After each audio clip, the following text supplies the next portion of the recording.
আমি চ্যালেঞ্জ দিয়ে বলতে পারবো বিক্রমপুরের মানুষকে কেউ হারাইতে পারবে না পিঠা বানায়। কাটা পিঠা আমি একদমই বানাইতে পারতাম না, এখন আমি এই পুতার মধ্যে বানানো শিখে গেছি। সবাই মিলে এত মজা করে পিঠা বানালাম বসে বসে। দুপুর 4টা থেকে রাত 2টা বেজে গেছে পিঠা বানাতে বানাতে। আসসালামু আলাইকুম, কি অবস্থা সবার? আমি আলহামদুলিল্লাহ ভালো আছি। আমি যাচ্ছি আজকে আমার খালার বাসায়, যেটা হচ্ছে পুরান ঢাকায়। মেট্রো হওয়াতে আমাদের যাওয়া আসা এত ইজি হয়ে গেছে, চাইলে এখন চোখের পলকেই চলে যাওয়া যায়। তবে একটু নামা উঠা করা লাগে, তবে একদম ইজি। মিরপুর থেকে পুরান ঢাকায় চলে গেছিলাম মিরপুর 11-তে, 11 থেকে চলে গেছি একদম টিএসসি মানে ঢাকা বিশ্ববিদ্যালয় মেট্রো স্টেশনে থেকে রিক্সা নিয়ে ডিরেক্ট চলে গেছি একদম কামরাঙ্গীরচর। তো চলেও আসলাম, দেন খাওয়া দাওয়া করলাম। খাওয়া দাওয়ার পরে আবার বসে পড়ছি নারকেল কুড়ানোতে। এখানে কয়টা নারকেল ছিল আমার ঠিক মনে নাই, তবে মনে হয় 5টা ছিল। যাই হোক, এক একটা নারকেল মনে হচ্ছিল একদম একটু বুড়া বুড়া হয়ে গেছে, তাই কালো জায়গাটা খুলে খুলে আসতেছিল। আর সেদিন নারকেল কুড়াইতে বাবা অনেক কষ্ট হয়েছে, কারণ নারকেল কুড়ানোতে একদম ধার ছিল না।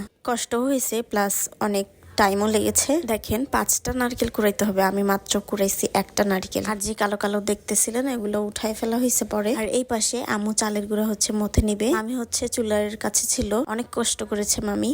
তারা এই বয়সেও এত কষ্ট করতে পারে যে আমরা তাদের কাছে কিছুই না। যাই হোক, গরম ছিল দেখে আম্মু ধরতে পারতেছিল। দেন এই তো মথে নিল। এটা এখন একটা পলিতে রেখে দিবে, খোলা রেখে দিলে ড্রাই হয়ে যাবে, যার কারণে পলিতে রেখে ঢেকে রেখে দিবে। আম্মুদের চালের গুঁড়া মথা শেষ, আর আমি এদিকে নারিকেলই কুড়াইতেছি। আমি নারকেল কুড়াইতে কুড়াইতে দেন সবাই বানানো শুরু করে দিছে। দেন আমিও আবার পিঠা বানানো শুরু করি। ফার্স্ট টাইম ট্রাই করছেন আজকে?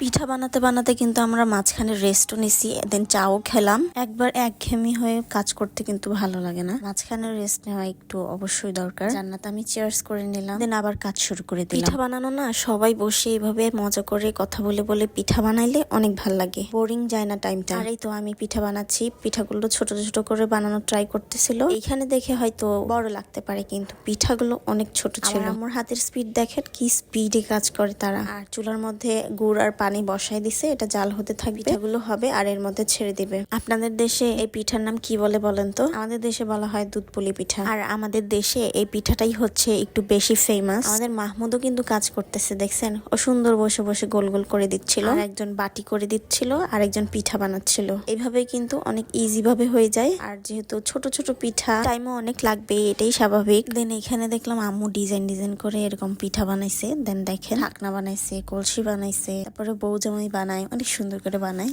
আবার সিঙ্গারার শেপেও আবার পিঠা বানাইতেছিল। দেন ওই পুলি পিঠা শেষে কাটা পিঠা বানাইতে বসলাম সবাই মিলে। আর এই কাটা পিঠা আমি আজকের আগে কখনোই বানাই নাই, আজকেই বানানো শিখলাম। আর আজকে আমি পুতার মধ্যে বানানো শুরু করে দিছি। মানুষ কি না পারে, তাই না? চেষ্টা করলে সবই সম্ভব। আমাদের কাটা পিঠাগুলো বানানো হয়ে গেছে, এখন হচ্ছে মামি হচ্ছে ওই চুলার মধ্যে যে গুড় আর পানিটা জাল দিয়ে নিছে, ওর মধ্যে পিঠা ছেড়ে দিছিল। সেই শিরাটা ঠান্ডা হওয়ার পরে তারপরে দুধ দিয়ে দিল। এক পাতিলে করার পরে হচ্ছে আরেকটা পাতিলে করে নিচ্ছিল, কারণ অনেকগুলো পিঠা এক পাতিলে হচ্ছিল না, যার কারণে 2 পাতিলে করে নিচ্ছে। এখন সেমাই পিঠা, এটাও কিন্তু সেম প্রসেসেই হচ্ছে বানানো হয়। যারা এই পিঠাগুলো বানাইতে পারেন না, ইউটিউব দেখে শিখে নিবেন। যে বললাম, মানুষ চেষ্টা করলে কি না পারে। সেমাই পিঠা হচ্ছে সেম ভাবে বানাই নিল। কই আসছো? হ্যাঁ, কে কে আসছে তোমার সাথে? কই আপু? তাই? আয়হান বুড়া আর রাইজা বুড়িও আসছিল খালার বাসায়। তো আসছে অবশ্যই 1 ঘন্টার জন্য আসছিল, দেন চলে গেছে। আয়হানকে রেখে গেছিল আমাদের কাছে। আমাদের বুড়িকে দেখে কিন্তু সবাই মাশাআল্লাহ বলবেন। ভাইয়া আপুকে 31st নাইটে হচ্ছে এই ফোনটা গিফট করেছে। আমার খালা যেহেতু অসুস্থ, রান্না বাড়া হচ্ছিল আম্মু তারপরে মামি এনারাই মিলে করছিল। আমি রোস্টের জন্য মুরগিটা ভেজে নিচ্ছি। রোস্ট রান্না শেষে চলে আসছি আমি পিঠা খেতে। আমি কিন্তু পিঠা খাই নাই এখনো, কালকে রাত থেকে সবাই খেয়ে ফেলছে সকাল দিকে। তাই এখন পিঠা খেলাম আর হচ্ছে বক্সে বক্সে ভরে নিলাম। দেন এই তো দুপুর সময় হয়ে গেছে, খাওয়ার সময় হয়ে গেছে, এখন আমরা খেতে বসে পড়েছি। আর আয়হান যে কি করে দেখেন, ওকে তো আমি রেখে দিছি বলছিলাম, এই যে দেখেন।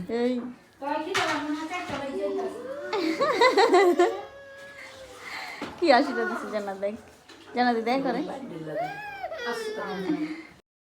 দেন সবার মাথার গোল্লা দেখতেছিলাম, কার মাথায় কয়টা গোল্লা আর কার কয়টা বিয়ে হবে। ওরা তো ভাবতেছিল যে 2টা বিয়ে মানে অনেক ভালো, যার কারণে একজন আসতেছিল আর আমাকে মাথা দেখাইতেছিল। 2 ভাইয়েরই 2টা বিয়ে হবে, মানে হচ্ছে 4টা বউ আসবে ওদের বাসায়। আয়হানকে বলছিলাম যে তোমার একটা গোল্লা, যার কারণে ও রাগ করে ফেলছে। বাচ্চা মানুষ কাকে বলছে, তাই না? যে 2টা বিয়ের জন্য লাফাচ্ছে এখন।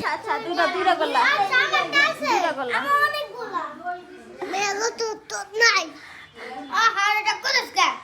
এরকম করে বুঝছো কি? আমার বান্ধবী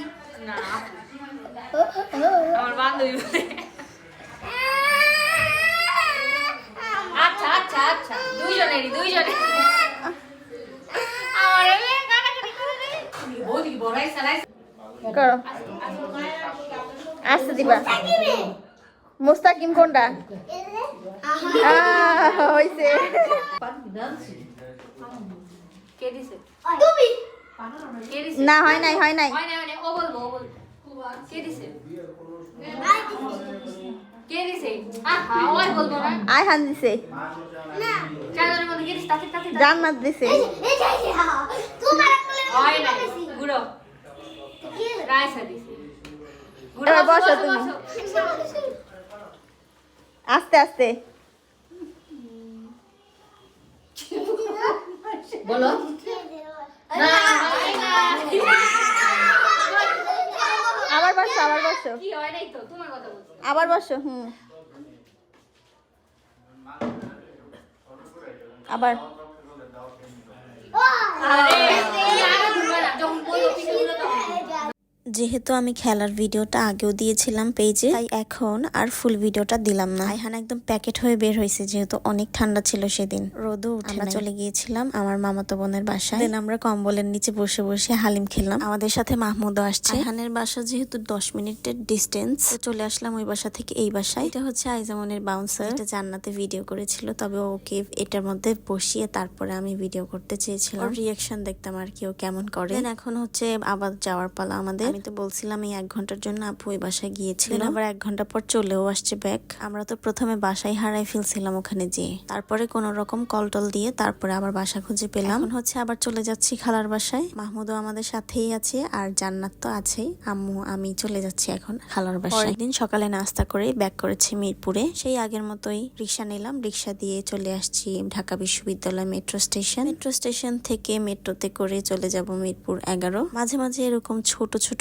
ব্রেক নিতে হয় লাইফ থেকে, ভালো না লাগলে এদিক ওদিক চলে যাবেন। আগে নিজের মনকে খুশি করতে হবে, তারপরেই তো অন্যজনের মনকেও খুশি রাখতে পারবো, তাই না?